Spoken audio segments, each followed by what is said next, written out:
Today on Teuty's track analysis, we have the track of the day for March 23rd, Double Take by Vitro 113. Double Take is a mixed surface track that has the surfaces dirt, road, grass, and plastic. It also contains the special blocks Reactor Boost and Reset. The track does contain two finishes, though the safe finish is merely a backup plan as the riskier finish is quite easy to reach, and that risky finish does need 375 minimum speed to reach it. I found the difficulty of the track to be somewhat on the easy side, rating it a 3.5 out of 10. As far as medal times, I completed the track with a time of 40.852. This is nearly 3 seconds ahead of the author medal time. I found the track to be simple and enjoyable and would rate it a plus plus. For today's analysis, we are using the current world record Ghost driven by Crisp. They had a time of 40.171 and this is 0.681 ahead of my personal best. At the very start, you want to go down immediately to the right and go down this hill very smoothly. You do not want any airtime. Right before the upcoming jump here, you will most likely be switching from 3rd to 4th gear, and you actually don't want that to happen. So before that happens, you want to release the gas to stay in that 3rd gear for this jump.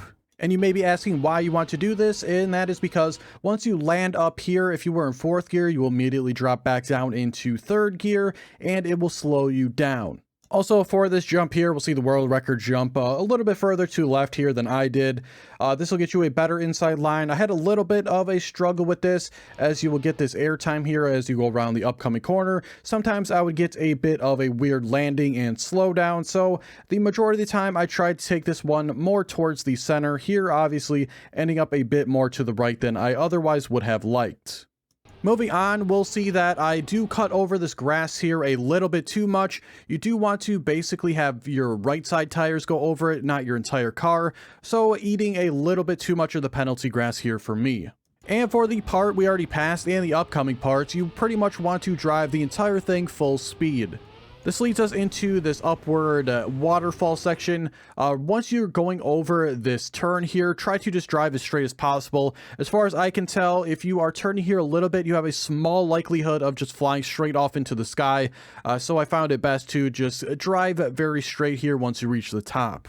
Moving up a tiny bit here, we'll see I'm going for a wide approach while the world record is kind of going down the center here. We'll see this come more into play as we exit this section. Moving on here towards the exit of the water, you want to make sure you are not steering at all when you're about to get your exit. Otherwise, you will pop out of the water, get your air time, and start sliding here. So the way you want to approach this entire section here is once you get around the turn of the waterfall, start turning a little bit. Once you get towards the exit of this section, stop turning. And then once you get onto the dirt, start turning once again.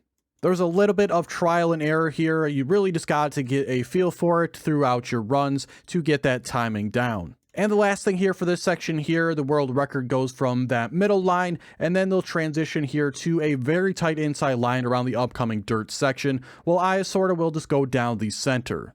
Moving on a little bit here, I do want to point out that you do want to keep 5th gear through that section. You do have a high likelihood of dropping down into 4th if you either get the airtime from the water exit or turn too hard on the dirt.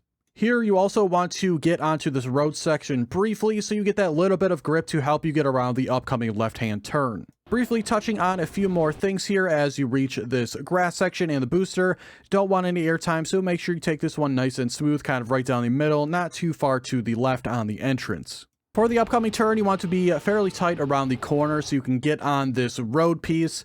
You can see here that I am slightly turning down towards the right once I'm getting on it. This will cause me to have to go up the hill more aggressively, and this will slow me down in comparison to the world records line. And for the next section here, try to avoid the sand as best as possible. Get around this rock as tightly as possible. The higher you are for this part, the more likelihood that you will either crash out high or get the penalty sand nearing the exit. For the loop here, just try to enter with a line so you don't have to steer at all while going through the loop.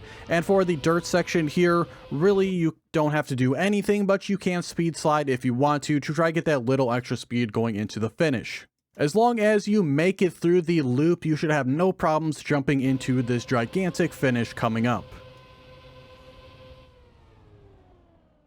So a lot of things to look out for today if you're hunting for those top times, but otherwise a pretty approachable track for everybody. And just like I said a couple days ago, I love these shorter tracks.